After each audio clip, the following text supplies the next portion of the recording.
नफरत, और मैं उसे तिल तिल तड़पते हुए देखना चाहता हूँ। चैप्टर 6, चलिए शुरू करते हैं। मिलन जी गुस्से में नजर आ रहे थे कि तभी आयुष्मान, जिसका चेहरा दूसरी तरफ हो गया था थप्पड़ की वजह से, वह एकदम से अपने एक हाथ से अपने चेहरे को छूता है और फिर मिलन जी की तरफ देखता है। वहीं मिलन जी आयुष्मान को देख एक पल के लिए चौंक जाते हैं, क्योंकि उन्हें उम्मीद नहीं थी कि ये आयुष्मान होगा। लेकिन फिर दूसरे ही पल उनके चेहरे पर वही पुराने भाव आ जाते हैं। लेकिन आयुष्मान को मिलन जी के इस थप्पड़ से कोई ज़्यादा फर्क नहीं पड़ता, क्योंकि वह ऐसे ना जाने कितने ही थप्पड़ अपनी पिछली ज़िंदगी में खा चुका था, और ये थप्पड़ भी उस थप्पड़ों की जगह मामूली ही था, और उसे तो वैसे भी आदत थी। उसके चेहरे पर एक तिरछी मुस्कुराहट आ जाती है और फिर वह माया की तरफ देखता है, जो उसे थप्पड़ खाता देख शौक से बस उसे ही देख रही थी। वहीं दरवाजे पे खड़ी सरस्वती जी और मालती जी अब कमरे में आ जाती हैं और गुस्से से तिलमिला जाती हैं। मालती जी को बिल्कुल भी अच्छा नहीं लग रहा था। आयुष्मान के चेहरे पर उंगलियों के निशान देखकर, जो पूरी तरह से छप चुके थे, वो उससे हल्का सा छूती हैं। फिर गुस्सा होते हुए मिलन जी से कहती हैं, आखिर आपने फिर से आते ही मेरे बेटे को थप्पड़ मारा। आखिर आप चाहते क्या हैं? क्यों आप उसे बेवजह ऐसे ही मारते रहते हैं? मिलन जी मालती जी से कुछ नहीं कहते, फिर माया को देखकर कहते हैं, तुम ठीक तो हो ना माया? अब मालती जी का गुस्सा 7वें आसमान पर पहुंच जाता है कि यहाँ मिलन जी अपने खुद के बेटे को थप्पड़ पर थप्पड़ बरसा रहे हैं और बाहर वाली लड़की की खैरियत पूछ रहे हैं, जैसे उन पर किसी ने गोली चला दी हो, और खुद के बेटे को बिना गलती के थप्पड़ लगा रहे हैं।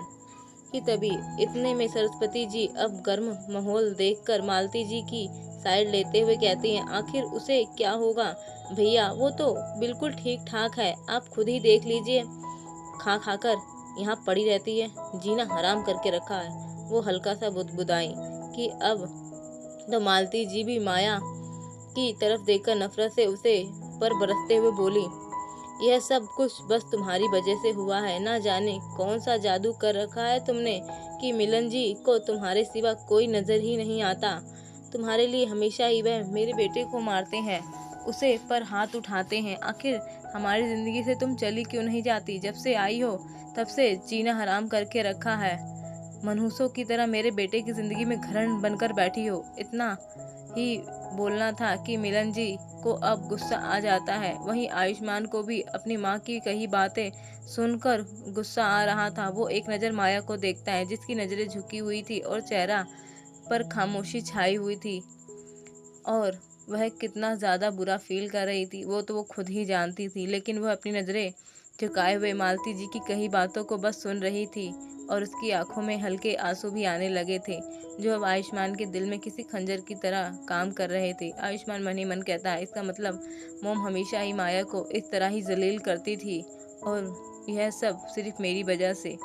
कभी मैंने उन्हें रोका नहीं, जिसकी वजह से माया को हमेशा ही अपने ही घर में सिर्फ ताने मिले। लेकिन अब मेरे होते हुए ऐसा कभी नहीं होगा। जो मैंने गलतियां की है, यह अब वह गलती मैं हमेशा ही सुधारूंगा, और ऐसा कभी दोबारा नहीं होने दूंगा, और ना ही माया को अब कोई तकलीफ दे सकता है मेरे होते हुए, तो बिल्कुल भी नहीं। तभी मालती जी के साथ अब सरस्वती जी भी शुरू हो जाती है माया को ताने देने, और अब उनसे बिल्कुल भी बर्दाश्त नहीं होता माया के आंसू देख। कि तभी आयुष्मान अब अपने गुस्से पर काबू नहीं रख पाता, क्योंकि यहाँ उसकी माँ और बुआ उसी की बीवी को उसी के सामने बेइज्जत पर बेइज्जत किए जा रही थी, वो भी क्रिकेट टीम की तरह टीम बनाकर। मिलन जी गुस्से से मालती जी का हाथ पकड़कर गुस्से में बोले, बस भी करो तुम, जब देखो तब माया के पीछे ही पड़ी रहती हो। कि तभी आयुष्मान भी थोड़ा गुस्से के साथ गरजते हुए कहता है, क्या मोम, जब देखो तब आप माया के पीछे ही क्यों रहती हैं? क्या आपको हर जगह बस माया ही नजर आती है? जब भी कुछ भी गलत होगा घर में, तो सिर्फ आपकी जुबान पर माया का ही नाम होगा। कुछ भी हो जाए बस माया ही जिम्मेदार है, हमेशा ही हर गलती का इल्जाम माया को ही आप क्यों डालती हैं? आयुष्मान के गुस्से को देख सरस्वती जी का मुंह तो एकदम से खुला की खुला रह जाता है, और वहीं मालती जी तो हैरानी से अपने बेटे को ऐसे देख रही थी जैसे मानो उन्हें यकीन ही ना हो रहा हो कि सामने उनका ही बेटा है, जो उन्हें माया को उससे बचा रहा हो। आयुष्मान को ही देखे सब लोग शौक से हैरान थे। मिलन जी को भी जैसे मानो एक 440 वोल्ट का झटका लग गया हो। उन्हें भी अपने कानों पर भरोसा नहीं हो रहा था कि यह आयुष्मान ही है जो माया की साइड ले रहा है। वहीं मालती जी के पैरों तले तो जमीन खिसक गई थी। वहीं सरस्वती जी को भी एक बहुत बड़ा सदमा लग चुका था। सभी लोग हैरानी से बस आयुष्मान को ही देख रहे थे। वहीं माया भी, जिसकी नजरें अभी नीचे थी, वह अपनी भीगी हुई पलकों को अब आयुष्मान को उठाकर देखती है, जिसके चेहरे पर नाराजगी साफ नजर आ रही थी। कि तभी आयुष्मान माया को देख उसका हाथ पकड़ अपनी तरफ खींचते हुए कहता है, मेरे साथ चलो, तुम यहाँ नहीं रहोगी। यह बोल वह माया को अपने साथ ले जाने लगता है, जिससे अब सभी लोग मानो अपने होश में आते हैं। मिलन की तो आयुष्मान को देखते ही रह जाते हैं। उसके तो अपनी आंखों पर भरोसा ही नहीं हो रहा था कि आखिर ये उन्हीं का बेटा है। तो जैसे कोई शब्द ही ना निकल रहे हों। वहीं सरस्वती जी तो हैरान से मालती जी की तरफ देखती हैं। मालती जी भी अभी भी सदमे में थी। उन्हें यह बहुत बड़ा झटका लगा था, जिससे निकलने में उन्हें थोड़ा वक्त लग रहा था। आयुष्मान माया को अपने साथ अपने कमरे में ले आता है। एकदम से कमरे का दरवाजा बंद कर देता है। माया तो अभी भी हैरानी से आयुष्मान को ही देख रही थी कि आयुष्मान ने पहली बार उसके लिए कोई स्टैंड लिया था, और उसे तो अभी भी ऐसा लग रहा था जैसे वो कोई सपना देख रही हो, क्योंकि उसके साथ जो भी कुछ हो रहा था वह उसके लिए किसी सपने से कम नहीं लग रहा था। आयुष्मान का उसे इस तरह मिस करना, उसके लिए स्टैंड लेना, सब उसके लिए एक ड्रीम के कम नहीं था। इसीलिए दरवाजा बंद करता है तो माया को ही कहीं खोया हुआ देखता है, तो एकदम से उसके पास आ जाता है और अपना हाथ उसकी कमर में डाल उसे अपनी तरफ खींचता है, जिससे माया एकदम से अपने होश में आ जाती है और आयुष्मान को देख के खुद इतना करीब बहुत ही ज़्यादा नर्वस फील करने लगती है, क्योंकि उसे आयुष्मान का दिल की धड़कनें साफ सुनाई दे रही थी और उसकी दिल का भी यही हाल था। वहीं आयुष्मान माया को अपने ही बहुत ही प्यार से देख रहा था, जैसे मानो उसके अंदर उसकी पूरी दुनिया बसी हो। इस समय माया अपने बढ़ते हुए जज्बातों को ना जाने क्यों संभाल नहीं पा रही थी और बहुत ज़्यादा नर्वस फील कर रही थी, और उसे समझ नहीं आ रहा था कि उसे क्या करना चाहिए। उसका दिल तो कर रहा था वह अभी के अभी यहाँ से भाग जाए, लेकिन वह फिलहाल ऐसा भी नहीं कर सकती थी, क्योंकि आयुष्मान ने उसे बहुत ही मजबूती से पकड़ रखा था अपनी बाहों में।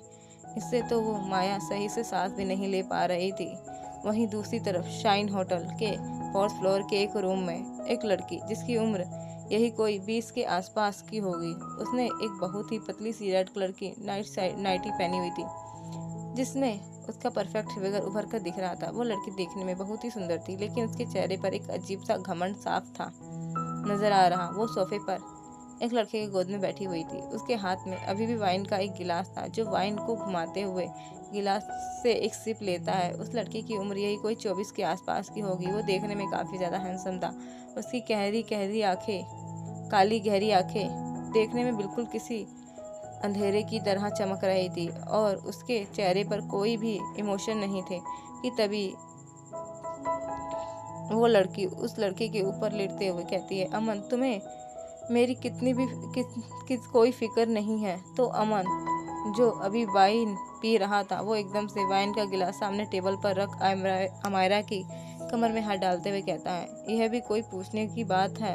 तुम सोच भी नहीं सकती कि मुझे तुम्हारी कितनी ज़्यादा फिक्र है। तो राइमा बच्चों जैसी शक्ल बनाते हुए अमन के चेहरे, अमन, तुम्हें तो मेरी फिक्र ही नहीं है। तो अमन, जो अभी वाइन पी रहा था, वह एकदम से वाइन के गिलास को सामने टेबल पर रख देता है और रायमा की कमर में हाथ डालते हुए कहता है, यह भी कोई पूछने की बात है? तुम सोच भी नहीं सकती कि मुझे तुम्हारी कितनी ज़्यादा फिक्र है। तो रायमा बच्चों जैसी शक्ल बनाते हुए अमन के चेहरे को खुद के चेहरे से जोड़ते हुए कहती है, झूठ मत बोलो, तुम्हें तो मेरी फिक्र ही नहीं है। अगर होती तो यूँ उस दिन तुम अचानक से चले नहीं जाते। आखिर क्यों तुम उस दिन चले गए? तुम्हें पता था ना उस दिन मेरा बर्थडे था, और तुम कितना ज़्यादा अपसेट करके मुझे चले गए। तुम्हारे बिना तो अमन, मेरा दिल ही नहीं लग रहा था। अमन भी प्यार से रायमा की गालों को अपने गालों से रब करते हुए उसकी लटों से खेलते हुए कहता है, सॉरी बेबी, अगर उस दिन इम्पोर्टेंट नहीं होता तो मैं पक्का नहीं जाता। तुम तो जानती हो ना कि कंपनी का CEO हूँ और पूरी कंपनी की जिम्मेदारी मुझ पर ही है। तो राइमा अमन की बाहों से निकलते हुए कहती, आखिर कब तक नाटक करना पड़ेगा? मैं तंग आ चुकी हूँ आयुष्मान की गर्लफ्रेंड बनने का नाटक करके, और कभी कभी तो मुझे इरिटेशन भी होने लगती है। लेकिन अमन का चेहरा अभी भी एक्सप्रेशनलेस था। तो राइमा चिढ़ते हुए कहती है, क्या मैं तुमसे बात कर रही हूँ और तुम सुन भी रहे हो? लेकिन अमन अभी भी कुछ नहीं कह रहा था, वो सोच में डूबा हुआ था। तो राइमा कुछ सोचते हुए कहती है, वैसे आयुष्मान इतना बुरा भी नहीं है। तो अमन, जिसका ध्यान अभी राइमा की बातों पर नहीं था, यूं अचानक से आयुष्मान का जिक्र सुन उसने गुस्से से अपनी मुट्ठियां कस ली और वो एकदम से राइमा की गर्दन पकड़ कर एकदम से अपनी ओर कर थोड़ा गुस्से में कहता है, क्या कहा तुमने? वो बुरा नहीं है, कहीं तुम उससे कुछ ज्यादा ही करीब तो नहीं चली गई, या फिर तुम्हें उससे प्यार तो नहीं हो गया? तो राइमा मुस्कुराते हुए बड़े ही प्यार से अदा के साथ अमन के चेहरे पर उंगली घुमाते हुए कहती है, यही तुम्हारा गुस्सा तो मुझे सबसे ज्यादा पसंद है। तुम्हारा ये डोमिनेटिक लुक, कसम से जान निकल जाती है मेरी। हाय, तुम्हारा ये गुस्सा पागल कर देता है मुझे, बिल्कुल आई एम क्रेजी। लेकिन तभी अमन एकदम से राइमा का हाथ पकड़ लेता है और उसे अपने ओर खींच कर कहता है, मैंने जो तुम्हें कहा था पता किया? ये फालतू की बकवास मत किया करो, तुमने तो सच में। तो राइमा एकदम से उसके होठों पर उंगली रखते हुए कहती है, क्या जब देखो तब तुम्हें आयुष्मान की ही फिक्र रहती है? ऐसा लगता है जैसे वो मेरी सोतन बन गया है। तो अमन मुस्कुराते हुए कहता है, जेलस हो रही हो? तो राइमा मुंह बनाते हुए कहती है, जेलस और मैं बिल्कुल भी नहीं। और फिर मुंह बनाते हुए कहती है, पता किया मैंने उसके बारे में, कुछ ज़्यादा खास तो नहीं है, बस कॉलेज में एक लेक्चर है और छोटे से एनजीओ में काम करती है, उससे ज़्यादा कुछ भी उसमें खास नहीं है। पता नहीं कैसे आयुष्मान से उसे पसंद कर लिया और शादी कर ली। वो बिल्कुल सो कॉल्ड लो क्लास लड़की है, बिल्कुल डिस्गस्टिंग, मैंने देखा है, बिल्कुल अगली सी दिखती है, ना कोई सेंस ना कुछ, ड्रेसिंग सेंस भी उसका बहुत ही ज़्यादा घटिया है। आयुष्मान से उससे शादी करा दी गई है, मुझे तो लगता है कि इसमें उसके डैड का ही हाथ है, लेकिन उन दोनों का रिश्ता होकर भी कुछ खास नहीं है।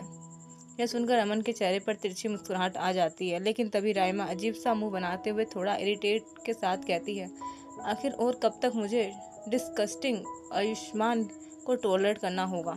जब देखो तब मुझे कॉल करके परेशान करता रहता है कि मैंने खाना खाया या नहीं खाया, अभी क्या कर रही हूँ, वगैरह वगैरह। मैं परेशान हो चुकी हूँ उसके अजीबोगरीब सवालों को सुन सुनकर, रोज बिल्कुल पक जाती हूँ, मुझे उसे अब और नहीं झेलना। तो अमन प्यार से राइमा को समझाते हुए कहता है, मैं जानता हूँ बेबी कि तुम बहुत मेहनत कर रही हो मेरे लिए, लेकिन अभी तुम्हें उसे और झेलना पड़ेगा जब तक कि मेरा मकसद पूरा नहीं हो जाता उसे बर्बाद करने का। उसके बाद वैसे भी उसके पास कुछ नहीं बचेगा। यह सुन राइमा तिरछा मुस्कुराते हुए कहती है, वैसे बेबी मुझे आज तक तुमने कभी नहीं बताया कि आखिर उस आयुष्मान खुराना से तुम्हारा पंगा क्या है। I mean, मुझे इतना तो पता है कि तुम मुझसे बेहिसाब नफरत करते हो, बट तुमने आज तक मुझे रीजन नहीं बताया कि तुम उससे इतनी नफरत क्यों करते हो। तो अमन अब राइमा की ये बात सुन उसे धक्का देकर सोफे से खड़ा हो जाता है, जिससे राइमा सोफे की दूसरी तरफ हो जाती है, लेकिन उसे चोट नहीं लगती। वहीं अमन गुस्से के साथ कहता है, बेबी गर्ल, कुछ बातें राज ही रहे तो अच्छा है, और वैसे भी समय आने पर सबको पता चल ही जाएगा, और तुम्हें भी और पूरी दुनिया को भी। लेकिन अभी तुम्हारा इतना जानना ही अच्छा है कि उससे नफरत ही मेरा सबसे बड़ा जुनून है, और सिर्फ उसे बर्बाद करना ही मेरा सुकून। इसीलिए तो मैंने उसके पास तुम्हें भेजा है, ताकि मैं उसे एक एक धीरे धीरे कर पूरी तरह से बर्बाद कर दूं। बस उस आयुष्मान खुराना को तिल तिल तड़पते हुए देखना चाहता हूँ, उसे इस कदर बर्बाद कर देना चाहता हूँ कि वह मौत को भीख में मांगे पर मौत भी नसीब ना हो। ये बोलते हुए अमन की आंखों में नफरत साफ झलक रही थी। वहीं राइमा अमन के बिहेवियर को देख एक पल के लिए खुद भी घबरा जाती है, क्योंकि वो भी किसी पागल सनकी से कम नहीं लग रहा था। लेकिन फिर राइमा अमन के पीछे से अपनी बाहों में भरते हुए शांत कराते हुए कहती है, अच्छा छोड़ो, क्या हम उस स्टूपिड को लेकर बैठ गए? वैसे भी इतने दिन बाद हम मिले रहे हैं, तो मैंने तुम्हें नहीं लगता कि तुम्हें मुझे कंपोजेस्ट करना चाहिए मेरे बर्थडे वाले दिन का? तो अमन के चेहरे पर एक हल्की सी मुस्कुराहट तैर जाती है और वह एकदम से राइमा को खींचकर अपने सामने कर लेता है और कस के वही राइमा भी उसके इंटेंस से भरी किस से मदहोश होती जा रही थी, और वो भी अब अपना आपा खो रही थी और उसे भी बहुत ही पैशन के साथ किस कर रही थी। कुछ देर बाद दोनों के कपड़े कमरे में बिखरे हुए थे और दोनों की गर्म सांसें पूरे कमरे में गूंज रही थी। राइमा अमन को प्यार से और धीरे से करने को कह रही थी क्योंकि उसे बहुत दर्द हो रहा था, लेकिन वही अमन और भी ज़्यादा एग्रेसिव हो रहा था। इसी के साथ चैप्टर ख़त्म होता है। तो मिलते हैं नेक्स्ट एपिसोड में। Thanks for watching.